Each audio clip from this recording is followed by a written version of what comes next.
Malumunuz olduğu üzere bugün genel merkez binamızın açılışı olacak. Saat 13'te başlayacak olan açılışa bütün siyasi partileri davet etmişiz. Siyasi partilerin temsilcilerini, STK'ları, milletvekillerini davet etmişiz. Ayrıca memleketin dört bir tarafından bugün üyelerimiz, gönüllülerimiz, muhitlerimiz, bizi seven insanlar şu anda peyderpey genel merkez binamıza doğru gelmeye başladılar.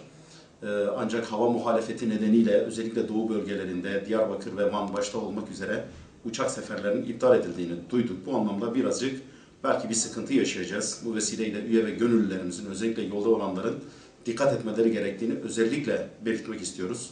Saat 1'de başlayacak olan resmi açılışımız ikramlarla devam edecek. Daha sonra parti yetkililerimizin hoş geldin ve teşekkür konuşmaları olacak. Bu anlamda akşama doğru sohbetlerle devam edecek. Şu an için partinin genel merkez binasının açılışının program akışı bu şekildedir.